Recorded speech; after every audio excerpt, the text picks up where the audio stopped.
जय श्री कृष्णा। बैकुंठ चतुर्दशी की पुराणों में प्रमुख रूप से 3 कथाएं मिलती हैं, जिनके बारे में कहा जाता है कि इन्हें बैकुंठ चतुर्दशी के दिन सुनने से 14,000 पाप कर्मों का दोष मिट जाता है। आज मैं आपके लिए वो तीनों कथाएं एक साथ लेकर आई हूँ। पहली कथा। एक बार की बात है, नारद जी पृथ्वी लोक से घूमकर वैकुंठ धाम पहुंचते हैं। भगवान विष्णु उन्हें आदर पूर्वक बिठाते हैं और प्रसन्न होकर उनके आने का कारण पूछते हैं। नारद जी कहते हैं, हे प्रभु, आपने अपना नाम कृपा निधान रखा है। इससे आपके जो प्रिय भक्त हैं वही तर पाते हैं।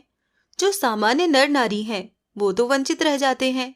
इसीलिए आप मुझे कोई ऐसा सरल मार्ग बताएं जिससे सामान्य भक्त भी आपकी भक्ति पर मुक्ति पा सकें। ये सुनकर विष्णु जी बोले, हे नारद, मेरी बात सुनो। कार्तिक शुक्ल पक्ष की चतुर्दशी को जो नर नारी व्रत का पालन करेंगे और श्रद्धा भक्ति से मेरी पूजा अर्चना करेंगे, उनके लिए स्वर्ग के द्वार साक्षात खुले होंगे। इसके बाद विष्णु जी जय विजय को बुलाते हैं और उन्हें कार्तिक चतुर्दशी को स्वर्ग के द्वार खुला रखने का आदेश देते हैं। भगवान विष्णु कहते हैं कि इस दिन जो भी भक्त मेरा थोड़ा सा भी नाम लेकर पूजन करेगा वो बैकुंठ धाम को प्राप्त होगा। अब सुनते हैं बैकुंठ चतुर्दशी की दूसरी कथा। एक बार भगवान विष्णु देवादिदेव महादेव का पूजन करने के लिए काशी आए। वहां मणिकर्णिका घाट पर स्नान करके उन्होंने 1001 स्वर्ण कमल पुष्पों से भगवान विश्वनाथ के पूजन का संकल्प किया। अभिषेक के बाद जब वो पूजन करने लगे तो शिवजी ने उनकी भक्ति की परीक्षा के उद्देश्य से 1 कमल पुष्प कम कर दिया।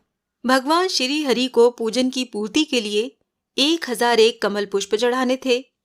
एक पुष्प की कमी देखकर उन्होंने सोचा, मेरी आंखें भी तो कमल के ही समान हैं। मुझे कमल नयन और पुंडरीकाक्ष कहा जाता है। ये विचार कर भगवान विष्णु अपनी कमल समान आंख चढ़ाने को प्रस्तुत हुए। विष्णु जी की इस अगाध भक्ति से प्रसन्न होकर देवादिदेव महादेव प्रकट होकर बोले, हे विष्णु, तुम्हारे समान संसार में दूसरा मेरा कोई भक्त नहीं है। आज की ये कार्तिक शुक्ल चतुर्दशी अब बैकुंठ चतुर्दशी कहलाएगी और इस दिन व्रत पूर्वक जो पहले आपका पूजन करेगा उससे बैकुंठ लोक की प्राप्ति होगी।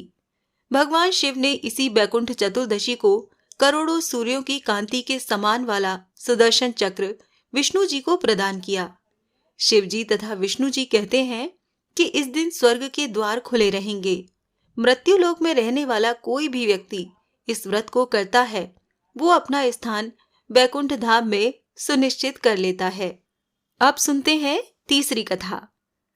धनेश्वर नामक एक ब्राह्मण था जो बहुत बुरे काम करता था। उसके ऊपर कई पाप थे। एक दिन वो गोदावरी नदी में स्नान के लिए गया। उस दिन बैकुंठ चतुर्दशी थी। कई भक्तजन उस दिन पूजा अर्चना कर गोदावरी घाट पर आए थे। उस भीड़ में धनेश्वर भी उन सभी के साथ था।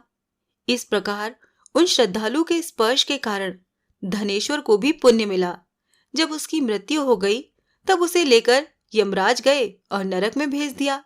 तब भगवान विष्णु ने कहा, ये बहुत पापी है, पर इसने बैकुंठ चतुर्दशी के दिन गोदावरी स्नान किया और श्रद्धालुओं के पुण्य के कारण इसके सभी पाप नष्ट हो गए हैं। इसीलिए इसे वैकुंठ धाम मिलेगा।